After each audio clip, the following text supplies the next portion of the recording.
Qué bueno que decidió este primer domingo de mes que podamos estar juntos para recibir la palabra de nuestro Dios. Sea bienvenido y nos gozamos sin duda el que podamos estar juntos delante de la presencia de nuestro Dios. Muy bien, hermanos, le voy a pedir por favor invitar que abra sus Biblias en el libro de Números, capítulo 33. Ya estamos llegando al punto final del libro de Números. Vamos a estar meditando el libro de Santiago. Y bueno, que el Señor también nos guíe y nos hable, así como nos ha hablado en este libro de Números. Sé que hay mucha enseñanza que el Señor nos ha estado dando a través de este libro de Números. Aunque se repiten algunas cosas, el concepto del libro de Números se va repitiendo a través de todo el libro. Y bueno, gloria al Señor que podemos acercarnos delante de la presencia de nuestro Dios. Muy bien.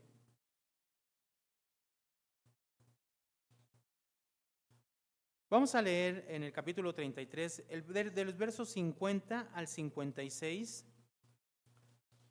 Ya vamos meditando un poco más avanzados. Vamos a regresar un poquito para ver esta enseñanza.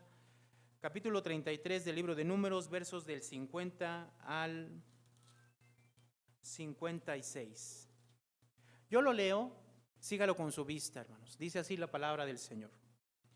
Y habló Jehová a Moisés en los campos de Moab, junto al Jordán, frente a Jericó, diciendo: habla a los hijos de Israel y diles: cuando hayáis pasado el Jordán, entrando en la tierra de Canaán, echaréis de delante de vosotros a todos los moradores del país, y destruiréis todos sus ídolos de piedra y todas sus imágenes de fundición, y destruiréis todos sus lugares altos, y echaréis a los moradores de la tierra, y habitaréis en ella, porque yo os la he dado para que sea vuestra propiedad. Y heredaréis la tierra por sorteo por vuestras familias. A los muchos daréis mucho por herencia, y a los pocos daréis poco por herencia. Donde le cayere la suerte, allí la tendrá cada uno. Por las tribus de vuestros padres heredaréis. Y si no echaréis a los moradores del país de delante de vosotros, sucederá que los que dejareis de ellos serán por aguijones en vuestros ojos y por espinos en nuestros costados, y os afligirán sobre la tierra en que vosotros habitaréis. Además, haré a vosotros como yo pensé haceres a ellos. Oremos, hermanos. Bendito Dios y Padre Celestial, te damos muchas gracias por este momento que nos permites de acercarnos a tu palabra. Es el momento en el que, Señor, hablas a nuestras vidas. Danos fuerzas para estar atentos a tu palabra, para estar atentos a tu consejo. Eres tú quien está hablando a nuestras vidas a través de tu palabra. Ayúdanos, Señor, a que, Padre, tu palabra esté completamente en nuestras vidas, Señor, asimilada, y que el día de hoy no sea la excepción. Que la obra de tu Espíritu Santo, que es quien, Señor, Padre, está enseñando, redarguyendo, exhortando nuestras vidas, enseñándonos, Señor, tu palabra, esté presente en nosotros, alumbrando los ojos de nuestro entendimiento. Tú eres el único que puedes hacer que podamos comprender esta palabra. Te lo pedimos en el nombre de Cristo Jesús. Amén y amén. El día miércoles estuvimos aquí compartiendo acerca de cómo, sin duda, el libro de Números nos habla acerca de que hay una guerra y hay que ir a una conquista. Es lo que en realidad se centra todo el libro de Números. El pueblo salió de Egipto y va por el desierto rumbo a la tierra prometida. Y esa tierra prometida es la heredad que Dios le da al pueblo de Israel. Hemos visto una y otra vez repetidamente cómo en esa tierra debe de haber una conquista. Van y tienen que ir a conquistar cada uno de esos territorios que estaban en ese lugar.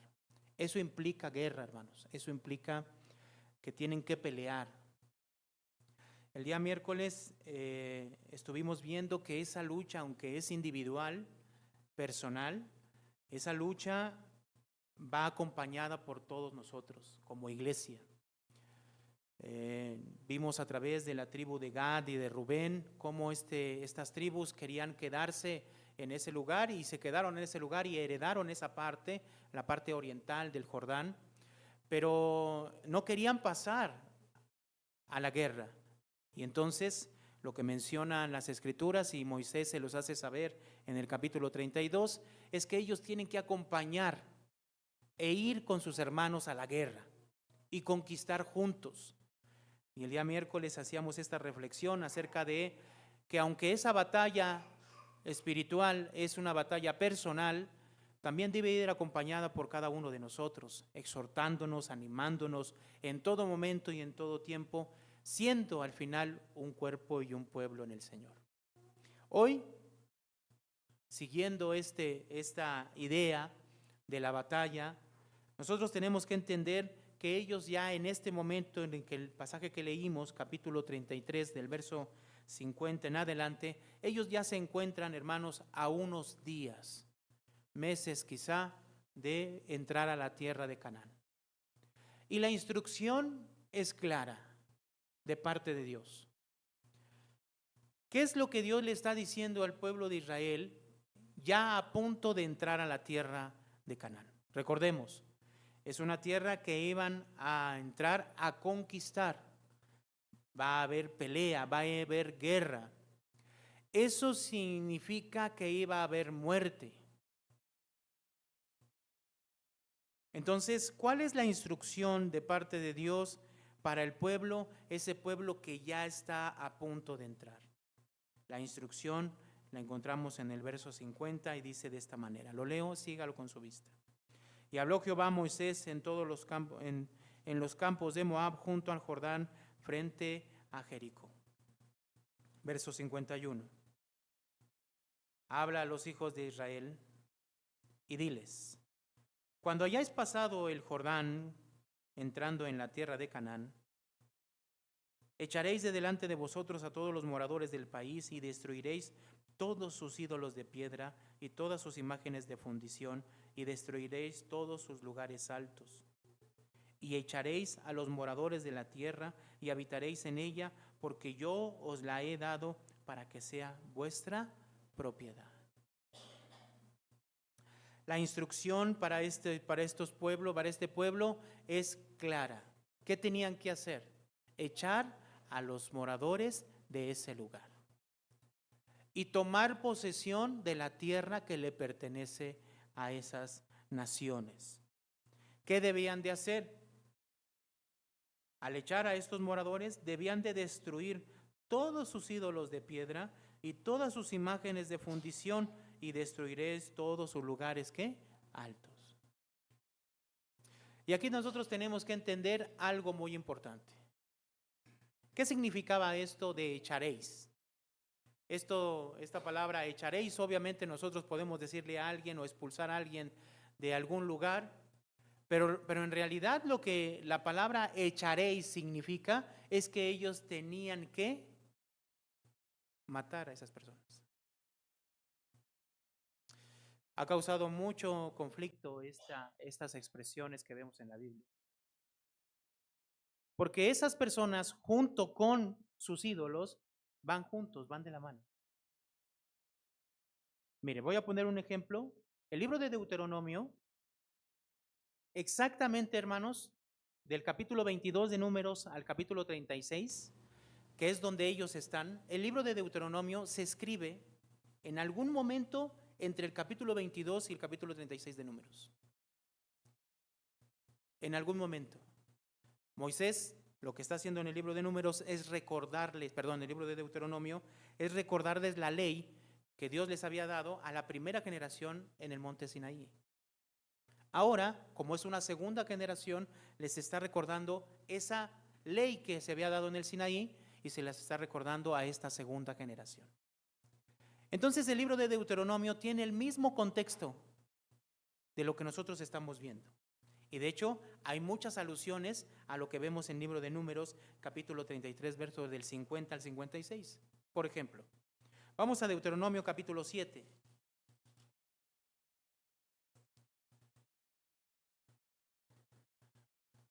Vamos a leer del verso 1 al verso 5 y mire cómo se parece muchísimo a lo que nosotros vemos aquí en el libro de Números capítulo 33. Cuando Jehová tu Dios, dice el verso 1, te haya introducido a la tierra en la cual entráis para tomarla, y haya echado de delante de ti a muchas naciones, al Eteo, al Gergeseo, al Amorreo, al Cananeo, al Fereceo, al Ebeo y al Jebuseo, 7 naciones mayores y más poderosas que tú, y Jehová tu Dios te haya entregado de delante de ti y las hayas derrotado. ¿Qué dice, hermano? Las destruirás del todo. No harás con ellas alianza, ni tendrás de ellas misericordia. Ahora, si nosotros somos lógicos en estas expresiones que vemos aquí, ¿qué es lo que Dios le está diciendo al pueblo? Que el pueblo tiene que entrar y matar. ¿A quiénes? A todos. ¿Y ese todos a quién involucra? Hombres, mujeres, niños, ancianos, a todos. Vuelvo a insistir, esto ha generado a través de muchos años, siglos y siglos, muchos problemas de interpretación y de razonamiento.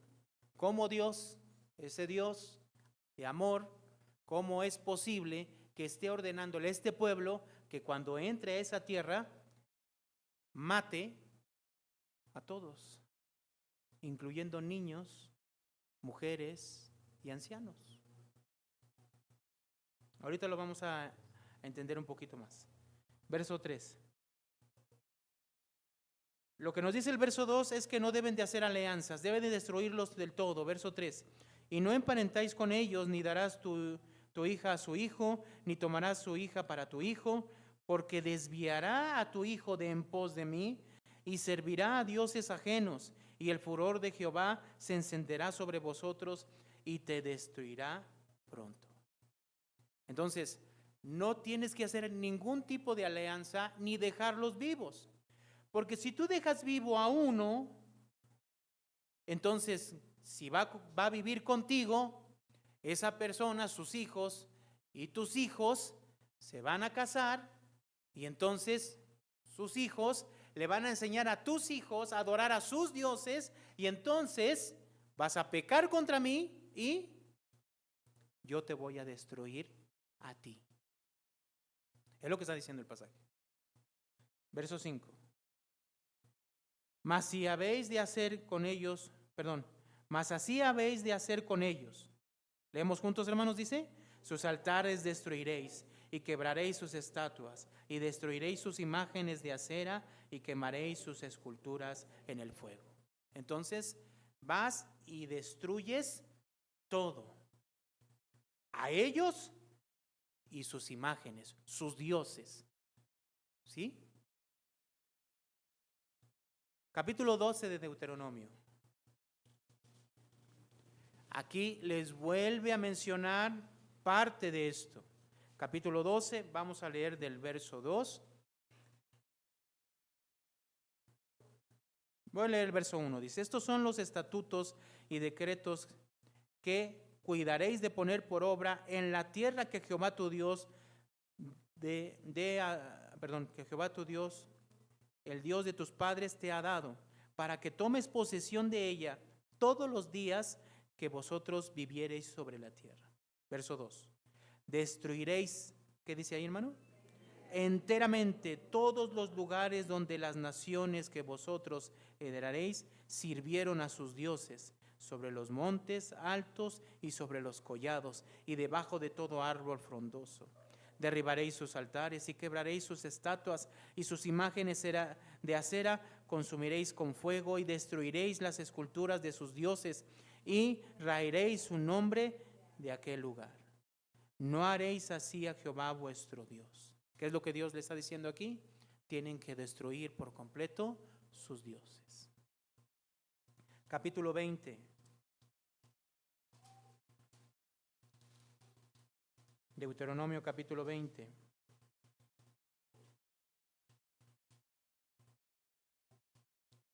Verso 16 al 18. Pero de las ciudades de estos pueblos que Jehová tu Dios te da por heredad, ninguna persona dejarás con vida, sino que los destruirás completamente: al Eteo, al Amorreo, al Cananeo, al Fereceo, al Heveo, al Jebuseo, como Jehová tu Dios te ha mandado, para que no os enseñen a hacer según todas sus abominaciones que ellos han hecho para sus dioses, y pequéis contra Jehová, ¿qué? Vuestro Dios. La instrucción es bien clara, ¿verdad? Van a entrar a la tierra a conquistarla y van a matar a todos. No van a dejar a ni uno vivo. Destruiréis sus esculturas, destruiréis sus ídolos por completo.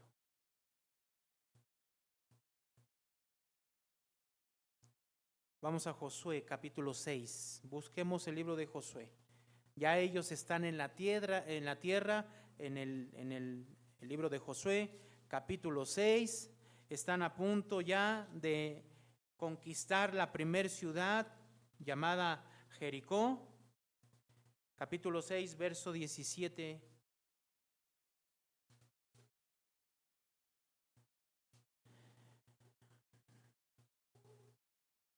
Dice: y será la ciudad anatema a Jehová con todas las cosas que están en ella. Solamente Rahab la ramera vivirá con todos los que estén en casa con ella, por cuanto escondió a los mensajeros que enviamos. Pero vosotros guardaos del anatema, ni toquéis, ni tenáis alguna cosa del anatema, no sea que hagáis anatema el campamento de Israel y lo turbéis. Mas toda la plata y el oro y los utensilios de bronce y de hierro serán consagrados a Jehová, y entren en el tesoro de Jehová. Entonces el pueblo gritó y los sacerdotes tocaron la bocina, y aconteció que cuando el pueblo hubo oído la bocina, gritó con gran voces y el muro se derrumbó. El pueblo subió luego a la ciudad, cada uno derecho hacia adelante, y la tomaron y destruyeron a filo de espada todo lo que en la ciudad había. ¿Quiénes, hermanos? Hombres, mujeres, jóvenes y viejos, hasta los bueyes, las ovejas y los asnos. ¿Qué dice la Biblia? No hay que dejar ni uno vivo. ¿Y qué hicieron? Mataron a todos. Problema: ¿cómo justificamos nosotros esta acción, ¿no?, de parte de Dios, ordenada para el pueblo de Israel? Josué capítulo 10.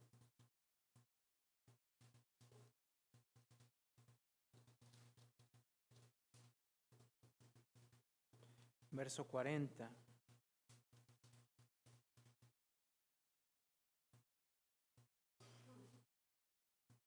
Dice el verso 40: hirió pues Josué toda la región de las montañas del Negev, de los llanos, de las laderas, y a todos sus reyes, sin dejar nada. Todo lo que tenía vida lo mató, como Jehová, Dios de Israel, se lo había mandado.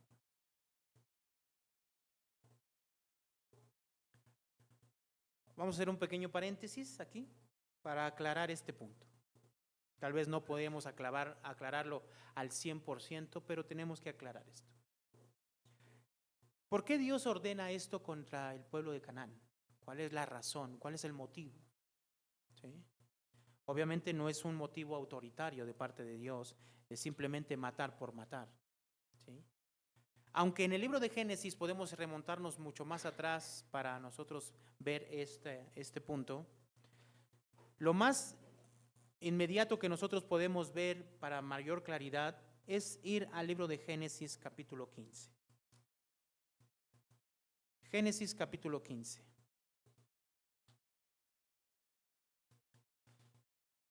Del verso 14 al verso 20, Dios está haciendo un pacto con Abraham acerca de, obviamente, entregarle la tierra de Canaán. Y ahí en el verso 14 dice lo siguiente: Mas también a la nación a la cual serviráis juzgaré yo, y después de esto saldrán con gran riqueza. Verso 15. Y tú vendrás a tus padres en paz y serán sepultados en buena vejez. Y en la cuarta generación volverán acá, porque aún no ha llegado a su colmo, ¿qué, hermano? La maldad del amorreo hasta aquí. Estamos hablando de la tierra de Canaán. Otra forma de llamarla la Biblia habla acerca de la tierra del amorreo. Entonces, lo que nosotros podemos darnos cuenta aquí aproximadamente son más de 400 años antes de lo que nosotros estamos viendo en el libro de Números. En este momento dice Dios que todavía no había llegado al colmo, ¿qué? La maldad. Todavía no había llegado al colmo, ¿qué? La maldad. Entonces lo que Dios está haciendo es juzgando a una nación. ¿Por qué razón? ¿Cuál es la razón, hermano? Por su maldad. ¿Su maldad delante de quién? De Dios. Me acuerdo yo mucho acerca de estos pasajes porque hace tiempo, y hace unos años, cuando empezamos aquí en la iglesia, empezamos a evangelizar y salir a repartir algunos volantes. Y en la parte de aquí atrás, caminando por la parte de aquí atrás, me abordó una persona tomada. Le di el volante, me dejó ir un poco y después me gritó y me dijo, ven. Toda su familia salió, hermano, pero salió, haga de cuenta, espantadísimos. No sé quién era y qué era él. Pero fíjense, una persona común y corriente, tomada, de hecho ya medio tomada, me abordó y me preguntó, pregunta importante, ¿por qué en el Antiguo Testamento, así me dijo, hermano, ¿por qué en el Antiguo Testamento Dios ordena que matara a todas esas personas? Yo me hubiera imaginado cualquier pregunta de cualquier tipo, menos esa. Quiere decir que es una pregunta importante, ¿no? Es algo que se centra en toda la Biblia, en el Antiguo Testamento.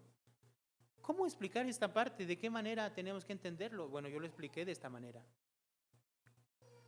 Dios lo que está haciendo es juzgando a su pueblo, pero no es al mundo, pero lo está juzgando en relación con Él, con Dios. Y está juzgando la maldad de estos pueblos. Así como lo hizo desde el diluvio, así como lo hizo con Sodoma y Gomorra. O sea, no es la primera vez que vemos este accionar de parte de Dios. Ahora, quisiera que fuéramos al libro de Números, capítulo 32. En el libro de Números, capítulo 32, este pasaje nos hace ver algo muy importante. En el capítulo 32, verso 22,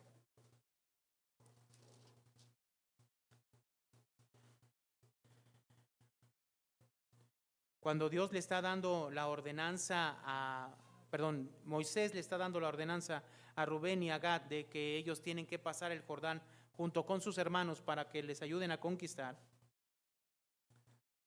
Dice el verso 21, y todos vosotros pasaréis armados el Jordán de delante de Jehová, hasta que haya echado a sus enemigos de delante de sí, y sea el país, ¿qué dice ahí?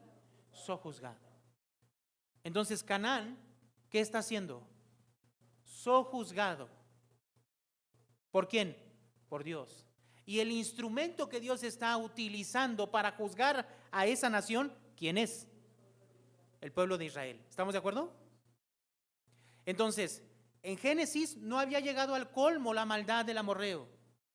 Significa que ahora que estamos nosotros leyendo esto, y el pueblo va a entrar a conquistar, significa que la maldad de ese pueblo ya ha llegado al colmo. Y Dios lo está juzgando. Vamos a ver otro pasaje. Deuteronomio capítulo 9. Deuteronomio 9 ya lo habla de manera ya más clara. Capítulo 9, verso 4 y 5. Miren lo que dice.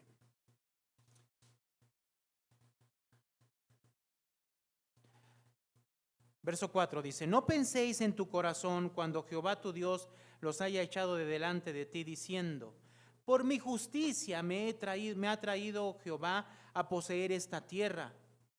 Pues por la impiedad de esta nación, ¿qué hermano? Jehová los arroja de delante de ti. ¿La razón cuál es? La maldad de este pueblo. ¿Sí me explicó? La razón es que Dios está juzgando a esta nación. Y el instrumento para su justicia, ¿quién es? El pueblo de Israel. Pero Dios le recuerda al pueblo y le dice: a ver. Pero no es que tú seas increíble, no, espérate. En realidad, yo, Jehová, estoy juzgando a ese pueblo. Verso 5 dice: no, ¿por qué, hermano? Por tu justicia, ni por la rectitud de tu corazón entráis a poseer la tierra de ellos, sino por la maldad de estas naciones, Jehová tu Dios las arroja de delante de ti, irá para confirmar la palabra que Jehová juró a tus padres, Abraham, Isaac y Jacob. ¿Por qué Dios está actuando así, de esa manera, con el pueblo de Canaán? Por su maldad. Porque su maldad, según lo que dice la Biblia, ya había llegado ¿a qué? Al colmo. ¿Qué significa el colmo? ¿Sí? Entonces, entendemos qué es lo que Dios está juzgando. ¿Qué está juzgando? El pecado del pueblo, el pecado de estas naciones. Estas naciones pecadoras al extremo, ¿cierto? Volvemos a insistir, no es la primera vez que vemos esto, porque si vemos la escena de Sodoma y Gomorra, también Dios está juzgando la maldad de ese pueblo, ¿cierto? Y si vamos más atrás, todavía con el diluvio, también Dios está juzgando por la maldad del mundo. Entonces, ¿Dios qué juzga? El pecado, la maldad. Ahora, ¿qué es lo que en realidad pasó? ¿Cuál es la realidad del pueblo? Dios le dijo: entra, posee, mata a todos y no hagas alianzas. ¿Por qué? ¿Cuál era la razón? En el momento que tú le perdones la vida a uno de esas personas o a esos pueblos se van a mezclar contigo, te van a incitar a tus hijos a adorar a sus dioses y vas a pecar contra mí. ¿Qué cree que pasó? La historia nos dice que exactamente eso fue lo que pasó. Algunos ejemplos solamente. Josué capítulo 9. Solamente algunos ejemplos, hermanos. Josué capítulo 9.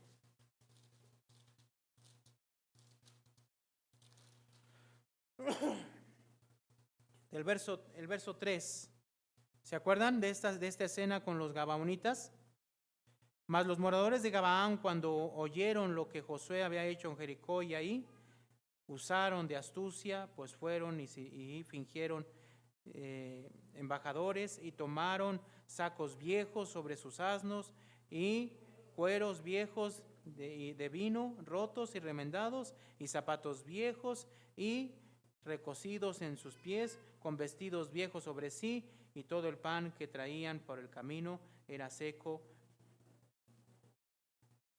Entonces verso 7 dice: y los de Israel respondieron a los heveos: quizá habéis en medio de vosotros, ¿cómo pues podremos hacer alianza con vosotros? Ellos respondieron a Josué: nosotros somos tus siervos. Y Josué les dijo: ¿quiénes sois vosotros y de dónde venís? Y ellos respondieron: tus siervos han venido de tierra muy lejana por causa del nombre de Jehová tu Dios, porque hemos oído su fama y todo lo que hizo en Egipto. Verso 11. Por lo cual nuestros ancianos y todos los moradores de nuestra tierra nos dijeron: tomad en vuestras manos provisión para el camino e id al encuentro de ellos y decid: nosotros somos vuestros siervos, haced ahora ¿qué? Alianza con nosotros. ¿Y qué sucedió? Hicieron alianza. Capítulo 17. Josué capítulo 17, verso 12 y 13. Mas los hijos de Manasés no pudieron arrojar a los de aquella ciudad, y el cananeo persistió en habitar en aquella tierra, pero cuando los hijos de Israel fueron lo suficiente fuertes, hicieron tributario al cananeo, ¿más qué? Mas no lo arrojaron. Jueces capítulo 1, vamos al libro de Jueces, busque el capítulo 1, verso 21. Mas el jebuseo que habitaba en Jerusalén no lo arrojaron los hijos de Benjamín, y el jebuseo habitó con los hijos de Benjamín en Jerusalén, ¿qué? Hasta hoy. Y así podemos leer todo el capítulo 1 del libro de Jueces. ¿Y qué hay? Alianza. Hicieron pacto, los hicieron tributarios. ¿Y qué fue lo que pasó? Vamos al libro de Números, regresemos al libro de Números, capítulo 33. Según Dios, ¿qué es lo que iba a pasar si estos hombres hacían alianza? 33. Vamos al verso 55.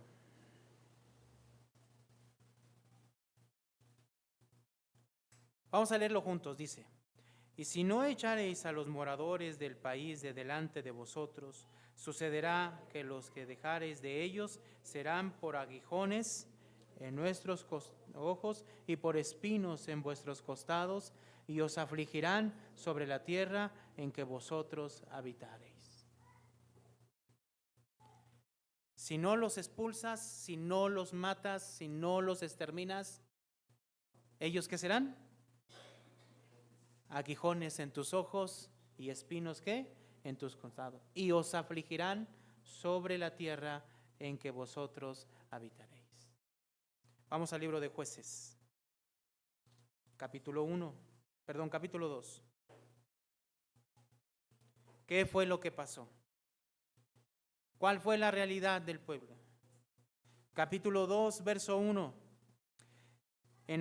El ángel de Jehová subió a Gilgal en Boquim y dijo: yo os saqué de Egipto y os introduje a la tierra por la cual había jurado a vuestros padres, diciendo: no invadiré jamás mi pacto con vosotros, con tal de que vosotros hagáis pacto con los moradores de la tierra, cuyos altares habéis de derribar.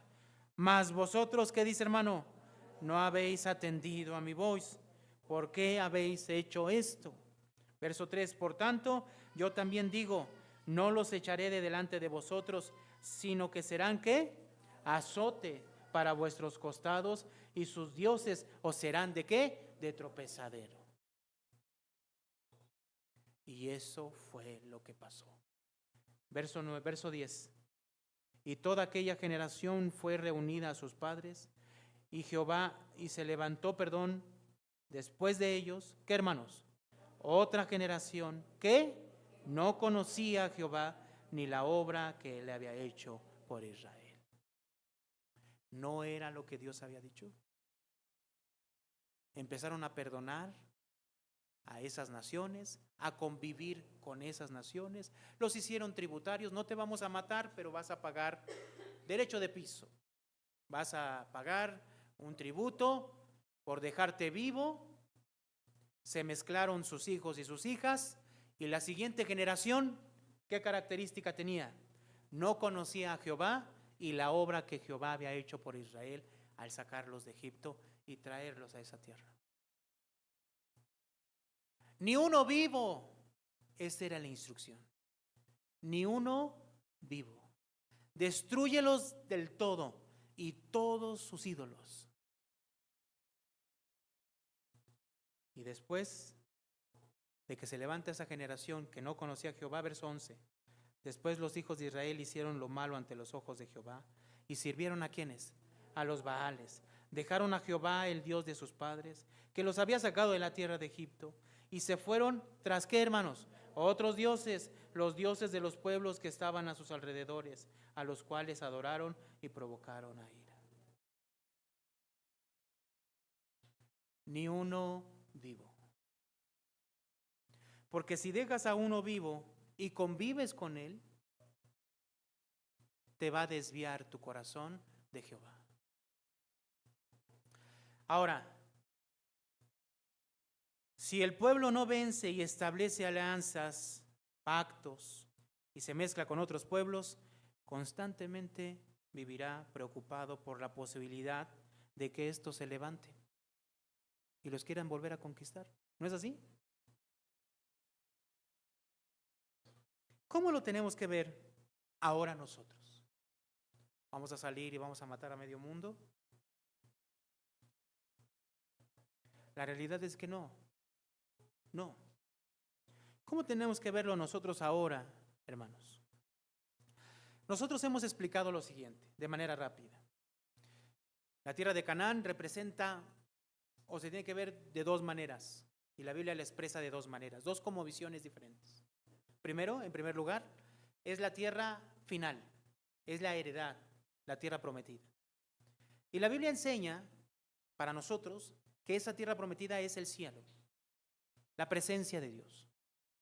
Pero también expresa la Biblia en el libro de Levítico que Canaán es lo mismo que Egipto.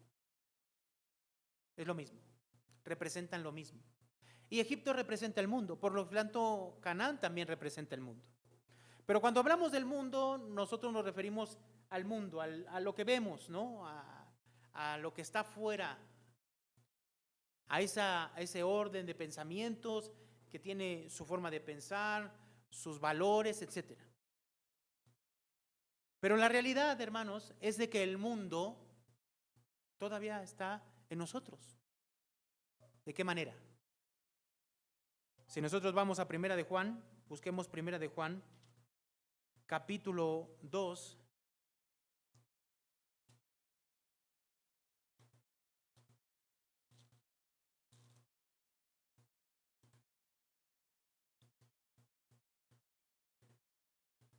Mire qué es lo que dice este capítulo 2, verso 15. Dice el capítulo 2 de Primera de Juan, verso 15, no améis ¿a quién? Al mundo, ni las cosas que están en el mundo. Si alguno ama al mundo, el amor del Padre no está en él. Entonces la instrucción es, no amen al mundo ni las cosas que hay en el mundo. Ahora, verso 16, mire lo que hay en el mundo, porque todo lo que hay en el mundo, ¿qué hay? Los deseos de la carne, los deseos de los ojos y la vanagloria de la vida no provienen del Padre, sino del mundo. Y entonces, si nosotros examinamos dónde están los deseos de la carne, los deseos de los ojos y la vanagloria de la vida, es que nos encontramos que eso está ¿dónde? En nosotros. Está en nosotros. Es claro cuando la Biblia dice lo siguiente, que somos transformados, que somos una nueva criatura. Sí, la Biblia enseña que hemos nacido de nuevo. La Biblia enseña que si alguno está en Cristo, nueva criatura es. Pero la realidad es que esa nueva criatura es interna, espiritual. Pero hay algo que todavía tenemos de la vieja naturaleza. Y esa es que nuestro cuerpo, nuestra carne, los deseos que hay en este cuerpo, hermanos. Y este cuerpo reclama satisfacción. Y lo que ven tus ojos, y lo que desea la vanagloria de la vida, todas esas cosas están ¿dónde? En nosotros. Y hemos nosotros dicho una y otra vez aquí que la lucha, hermanos, no es contra sangre y carne, sino contra ¿qué? Potestades espirituales que no vemos. Es en otra cosmovisión. En la guerra se establece no con alguien ahí afuera, no, se establece ¿dónde? Dentro de nosotros. El libro de Gálatas dice que la carne y el espíritu luchan ¿dónde? En nosotros. Entonces, cuando la instrucción de Dios en el libro de Números es ni uno vivo. ¿A qué se refiere ahora a nosotros?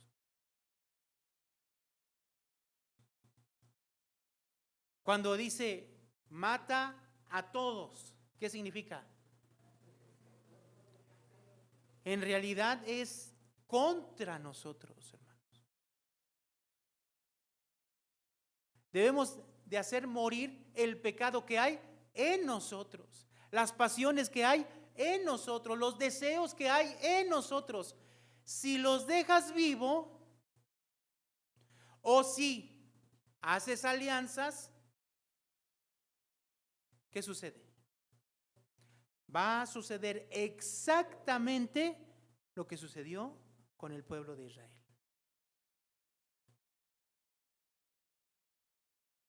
Si nosotros dejamos vivo nuestra carne y empezamos a satisfacer a nuestra carne y jugar en un estire y afloje con nuestros deseos, ¿sí? Va a llegar el momento en que ese pecado va a surgir y te va a gobernar y vas a terminar viéndote realizando las mismas cosas que hacías antes. ¿Por qué? Porque la instrucción es clara. Mire, vamos al libro de Colosenses, capítulo 3. Vamos a Colosenses, capítulo 3.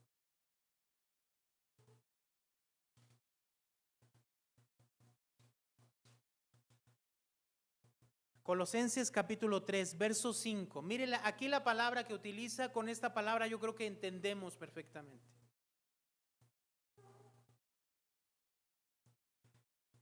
Leo el verso 5, dice, vamos a leerlo juntos, el verso 5 dice, haced morir pues lo terrenal en vosotros. ¿Qué, hermano? Fornicación, impurezas, pasiones desordenadas, malos deseos y avaricia, que es idolatría. ¿Qué debemos hacer? Hacer morir. ¿Y qué significa eso?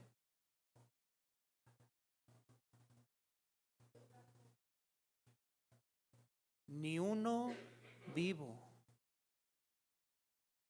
Porque si tú pactas con el pecado que hay en ti, con los deseos que hay en ti, con los anhelos que hay en ti, si tú permites que ese pecado, hermano, conviva contigo, y como lo dicen todas las personas que tienen algún problema de adicción, yo lo puedo controlar. Yo lo controlo. ¿Sí? ¿Sí lo controlas? No. La realidad es de que nosotros nos engañamos a nosotros mismos. El libro de Jeremías, capítulo 17, menciona que el corazón es engañoso y perverso, más que todas las cosas. Cuando tú te permites convivir con lo que tú sabes que debes de destruir, te estás engañando ¿a quién? A ti mismo. Y entonces en tu cabeza, que es tu mente, y ahí está la guerra, comienzas a solaparte y decirte, no te preocupes, no estás tan mal, Dios lo entiende, somos humanos, todos. Hermanos, si tú dejas vivo un pecado en ti, que tú conoces perfectamente cuál es y lo ubicas perfectamente, va a terminar por conquistarse. Se va a levantar y te va a dominar por completo. Todo por no destruirlo.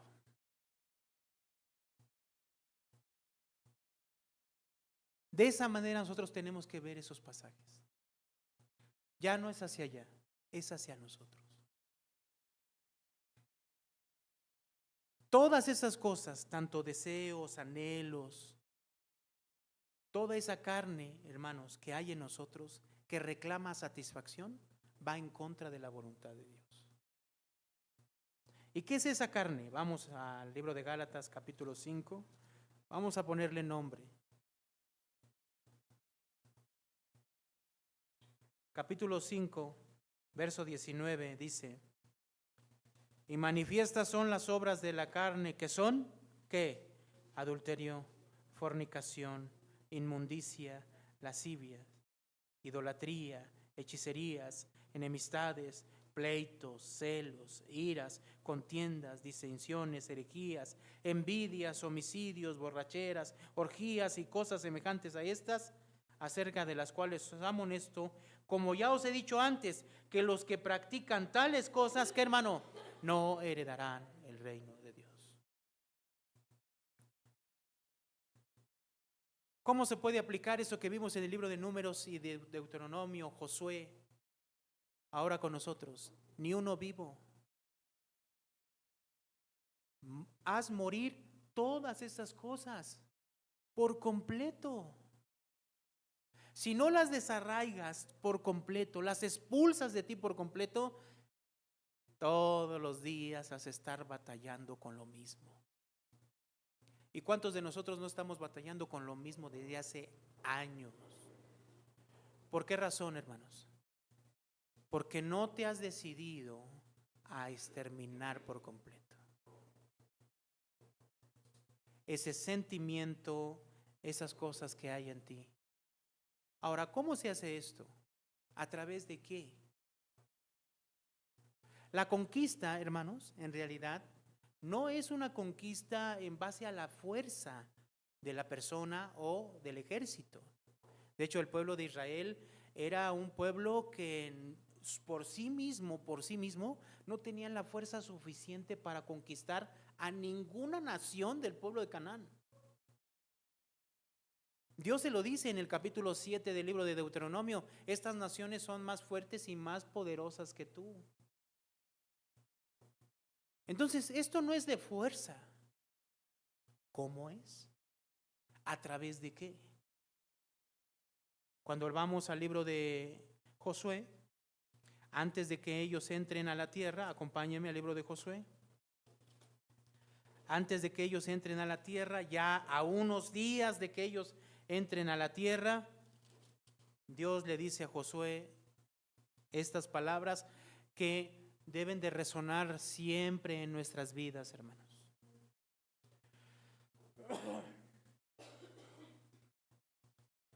Josué capítulo 1, verso 7 dice: solamente esfuérzate y sé muy valiente para cuidar de hacer conforme a toda la ley que mi siervo Moisés te mandó.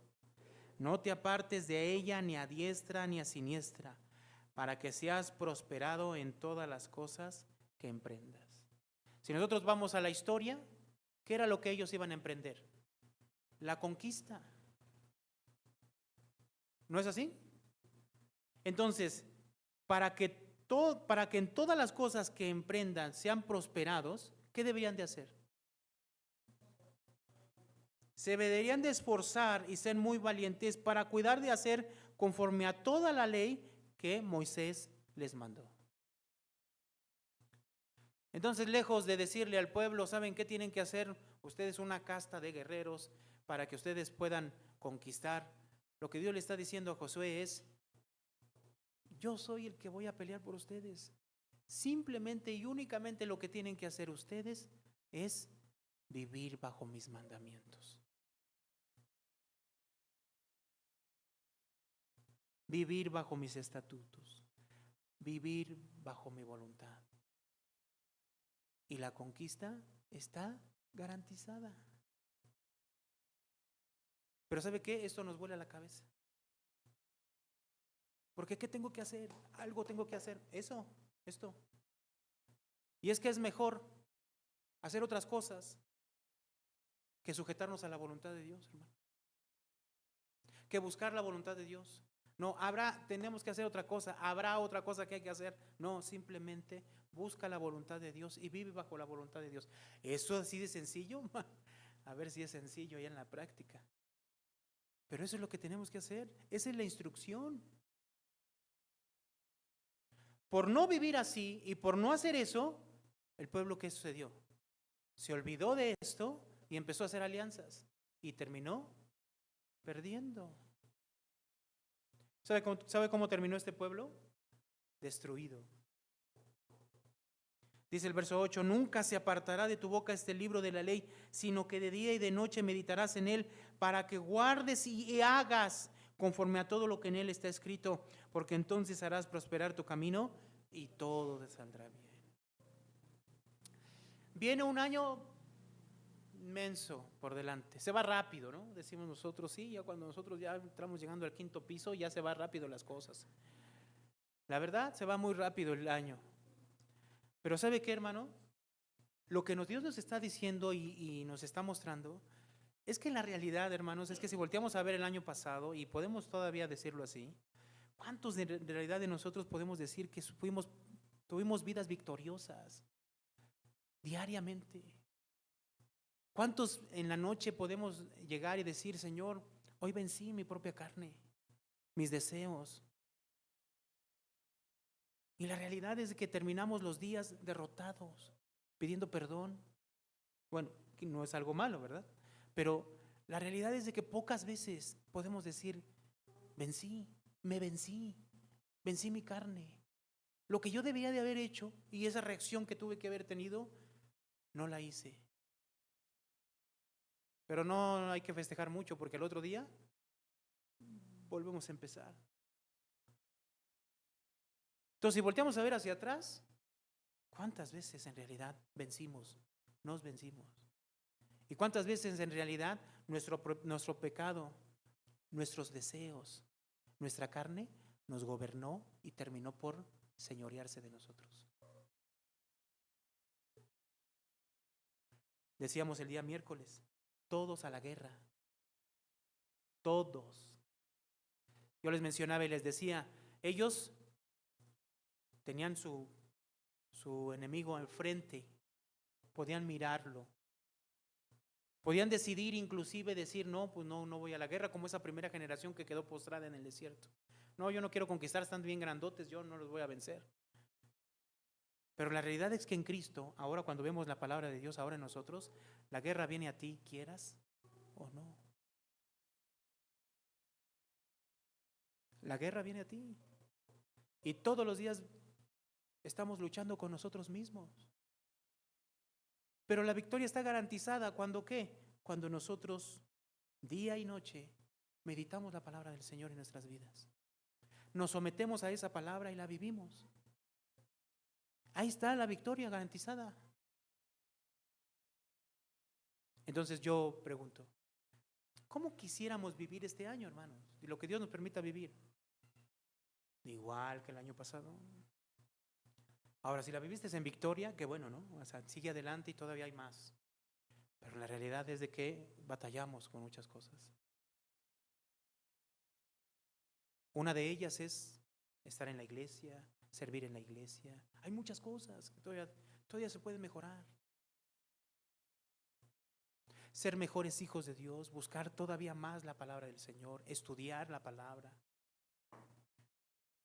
Hay muchas cosas, hermanos. Entonces no es para relajarnos. Tenemos que vencer nuestra apatía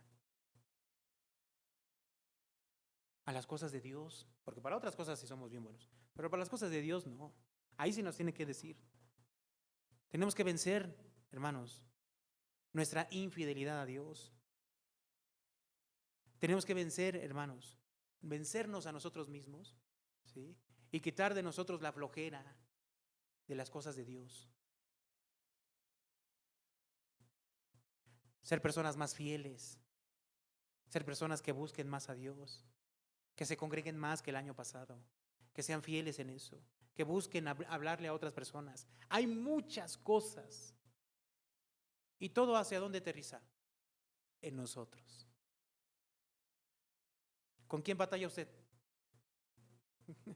Nosotros batallamos con nosotros mismos. La realidad. ¿Cuántos pecados no hay que quitar de nosotros? ¿Cuántos pensamientos no hay de nosotros? Sentimientos arraigados que hay que quitar por completo. ¿Cuánto? Pero ¿sabe qué? Nos hemos acostumbrado a vivir con ellos. No pasa nada. Pero al final, ¿qué es lo que dice la Biblia? Si tú no los destruyes, van a terminar por gobernarte. ¿Y cuántos de nosotros hoy no estamos siendo gobernados por ese pecado? Todo por dejarlo vivo y convivir con ese pecado. Y ahí estamos todos los días conviviendo con ese pecado, con ese sentimiento. No le hablamos a fulano, pleitos, contiendas, disensiones, herejías, etc. Y así vivimos. ¿Qué dice la Biblia? Ni uno vivo. Destrúyelos por completo.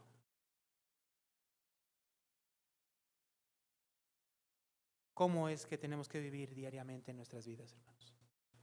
Haciéndonos morir todos los días para tomar esa voluntad de Dios en nuestras vidas. El punto aquí es, ¿estás dispuesto